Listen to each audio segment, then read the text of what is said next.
Hey, good evening, everybody. Welcome to Forward Talk. Today, I want to talk about teachers planning on calling in sick in DeSoto. What they did in DeSoto, I like that idea. This is what I've been saying that we have to start supporting the teachers. What they did, it just woke up a lot of people. Shouldn't have to come to this, but it did, and hopefully those administrators superintendent, board members will listen to the teachers because these kids are really getting out of control, man. Parents are out of control. The reason I say the parents are out of control because they're allowing their kids to disrespect grown people. When I was coming up, that was unheard of. Um, Teachers are scared to do what they need to do because they fear losing their job because of the disrespect for kids. And the administration does not stand behind the teachers. You may have a few administrators that will stand, but for the most part, they're not going to stand behind. They're not going to support. They're going to support the wrongdoing of the kid, and I just really think it's wrong. You're setting the kid up for failure. Me working in the criminal justice system, me dealing with inmates, I'm telling you, setting them up for failure. The real world TDC J is not going to put up with the foolishness. So I tell kids this all the time. In the real world, there's consequences for your actions. You get down there to that one of them units, you talking about you going to tell your mama. Your mama don't run none of them units.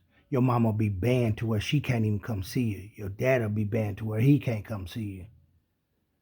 So quit doing these kids unjust by allowing them to do what they do. Start standing up behind these teachers. Quit believing everything these kids say.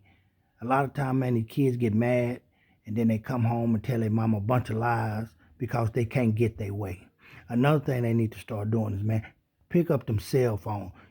It just bothers me as a parent. Why are you calling your kid when they in class at school?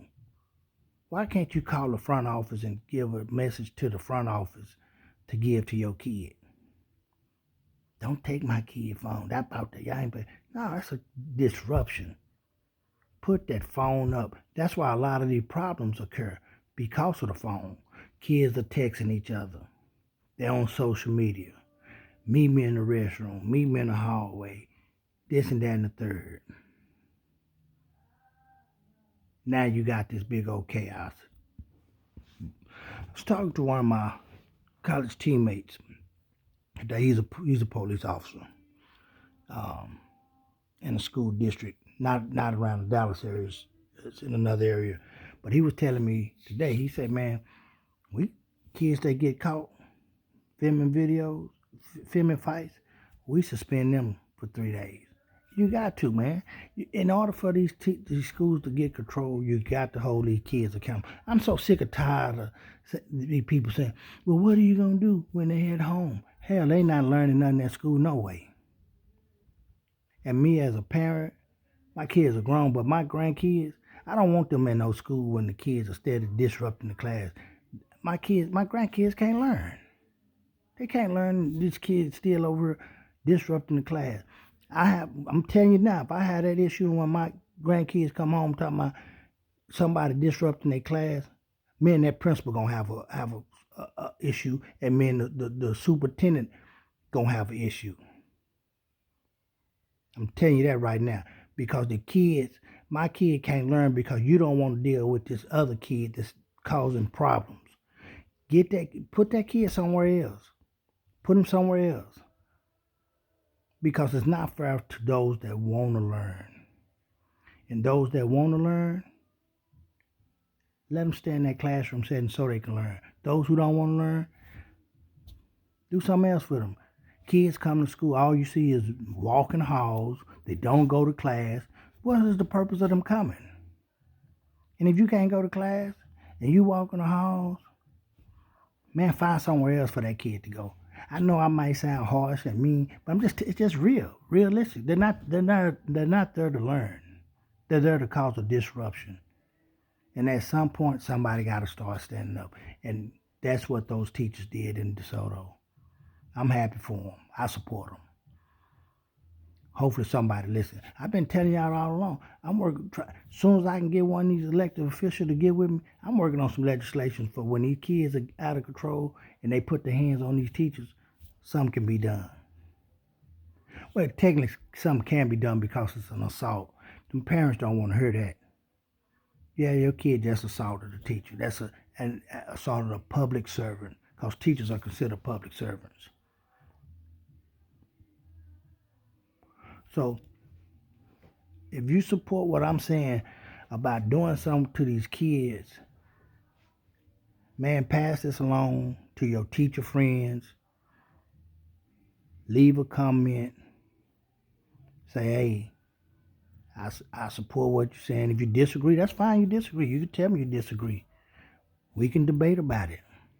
But I just don't feel like these teachers have to go through that. You trying to teach, they cussing you out and doing all kind of stuff. You can't be successful teaching because of what the kids are doing. And let me tell you something else too before I end this forward talk.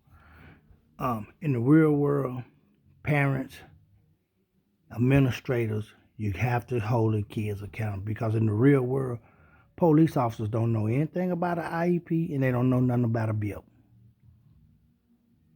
Again, I'm going to say it one more time.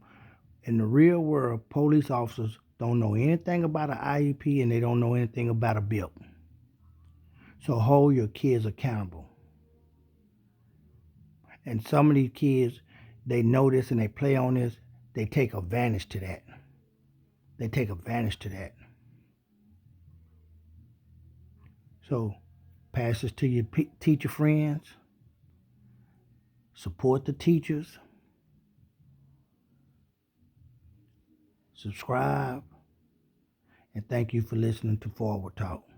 Y'all have a blessed day.